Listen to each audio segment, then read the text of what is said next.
It's week 1 of the college football invitational rankings. We watched them live, Matt. We've got 5 more weeks of football left, meaning 4 weeks of regular season games and championship week. College football playoff situation was fine with the BCS, was fine with the playoff, where you can earn your way into the playoff by winning games and winning your league, like high school and the NFL and even the Canadian Football League.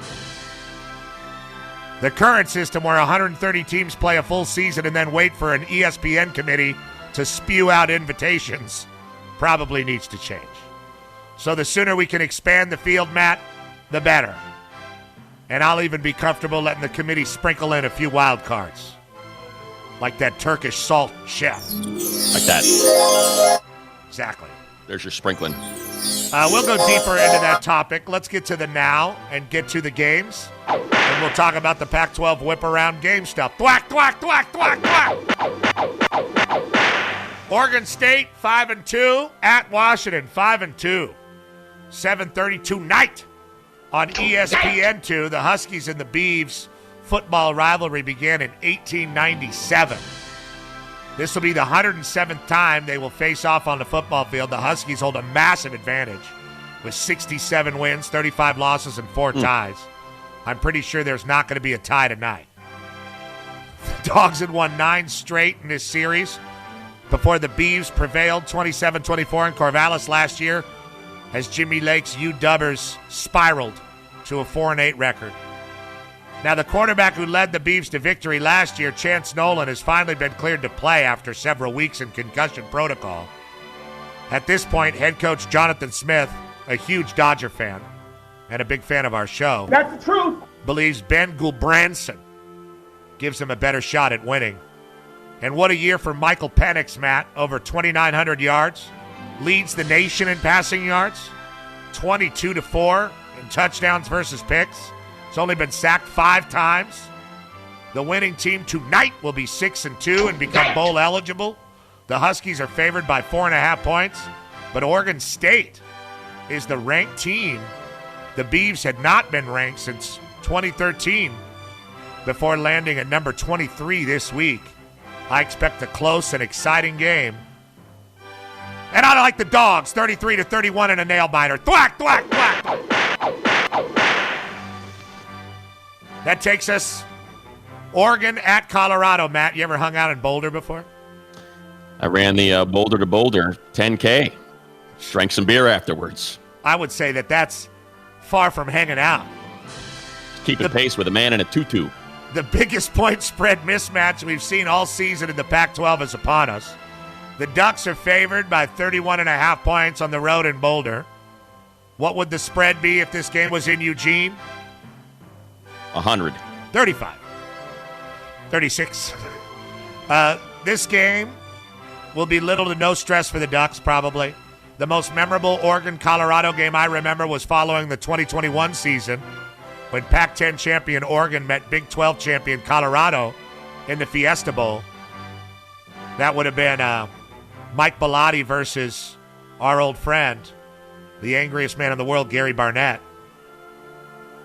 Miami was the clear-cut number 1. Oregon and Colorado were pissed they didn't get a shot at the BCS title game. Miami played Nebraska in the title game. Colorado had destroyed Nebraska in the regular season. Remember that? Oh, yeah. Yeah. The Huskers salad days. They made the game. Anyhow, Oregon smashed Colorado in the Fiesta Bowl 38-16. 4 Joey Harrington touchdown passes. Tomorrow's score will not be that close. The Ducks are 7-1 versus the Buffs since they've been together in the Pac-12. And I would like to shout out the leaders in scoring touchdowns in the Pac-12 this year. Running backs, Zach Charbonnet of UCLA, Cam Davis of Washington, Xavier Valladay at ASU. They all have 10 TDs, and they're all in second place. And the leader is Oregon quarterback Bo Nix with 11 touchdowns. A bizarre twist. Nix is part of the Oregon run game, and he keeps finding the end zone. Really started using his legs in that Stanford game that we called. I'm taking Oregon to beat the Buffs 49-10 with Bo Nix running for 4 more touchdowns. Thwack! Thwack!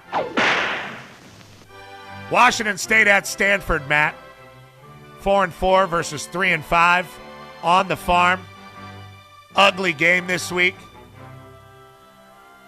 And I'm just not talking about how they suspended the tree for holding up a sign.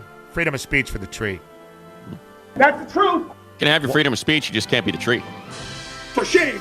You can go ahead and file those protests, but guess what? You can't be the tree. That's the way it works, young man. It was a student committee that took the tree out, too.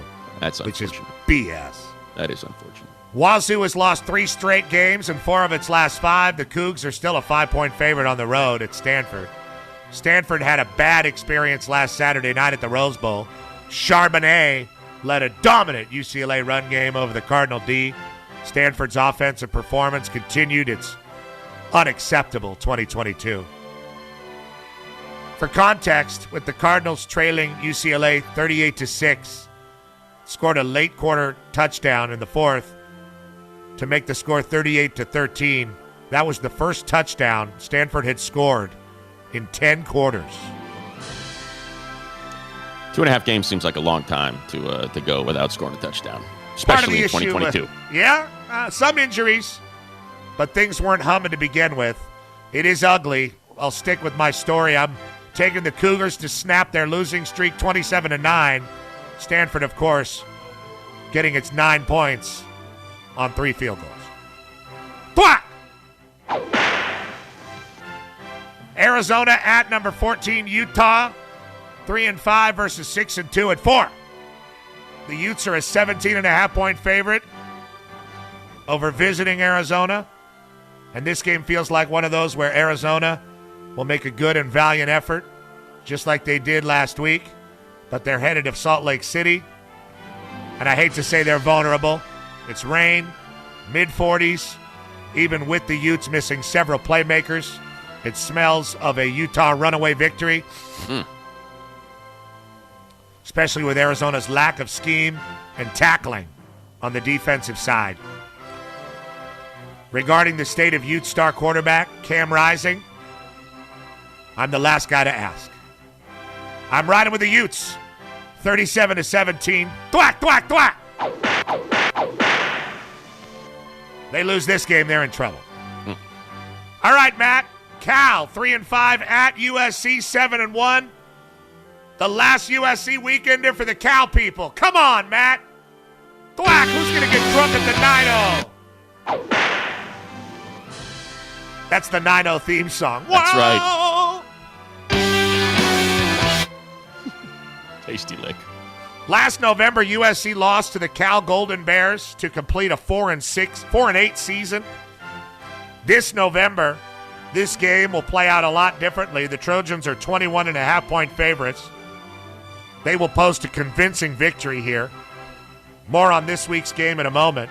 But nervous time last week in Tucson when the Cats trailed 31-29 after scoring a touchdown late in the third quarter against USC and went for 2 to tie. They missed, and that was the closest they got. Good on the Trojans for meeting the moment and prevailing 45-37. Now USC is in a great spot. They're done with travel. They have home games against Cal and Colorado before closing with a trip to Pasadena to play the Bruins. And then they host the Irish. The Cal Bears have played well in spurts this season, but they can't put a complete game together. They flashed in some big games against Notre Dame and Washington before succumbing. USC would be smart to rest star receiver Jordan Addison one more week before unleashing him in the final 3 games.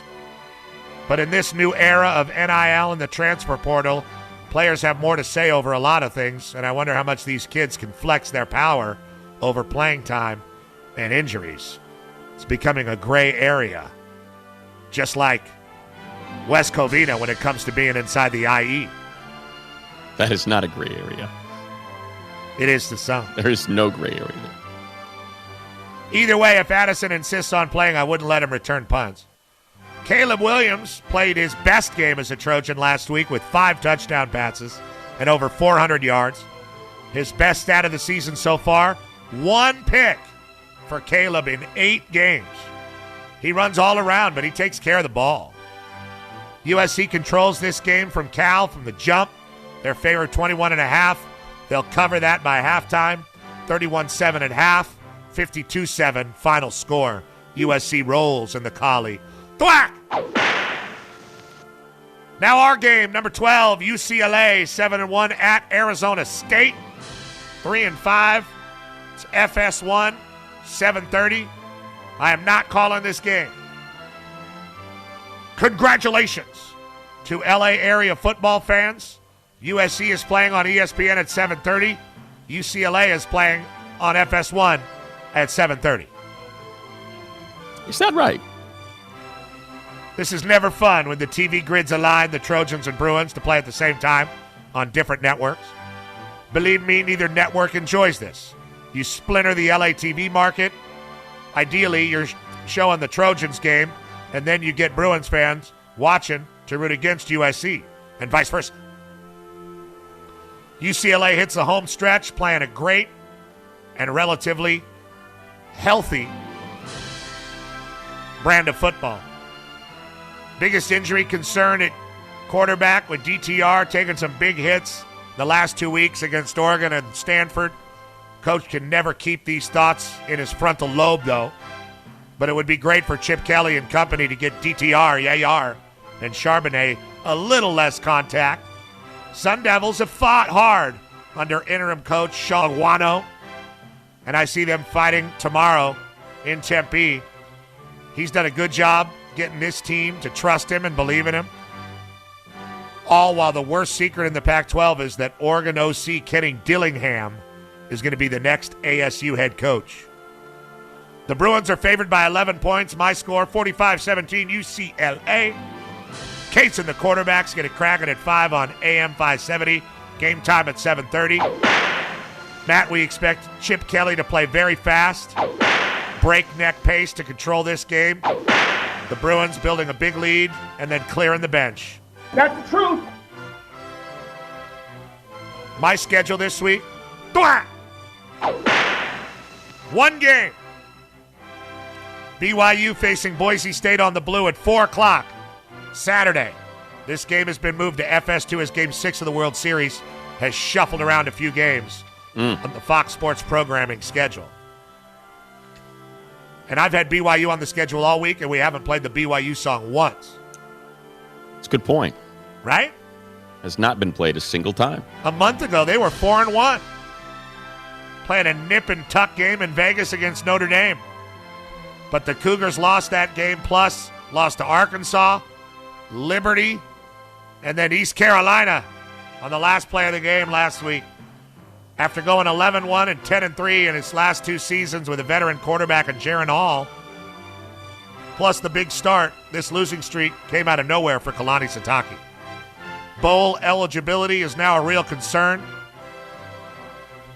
Conversely, Boise has won 4 straight games and stands at 6-2 and 5-0 in the Mountain West League play. Standout player in this game will be Talon Green, Boise freshman quarterback we've talked about. Developing dual threat player. Reminds me of a right-handed Vince Young. The handsome Dan Helly and I at 4 o'clock on FS2. BYU at Boise. Plus, we'll be on the challenge with Fred Rogan Sunday night following the NFL game on Channel 4. Matt will be in Atlanta. Chargers at Falcons. 10 a.m. kickoff on Alt 98.7 with Shannon Farron and Daniel Jeremiah. So those are the games this week, Matt. Disfruten los juegos.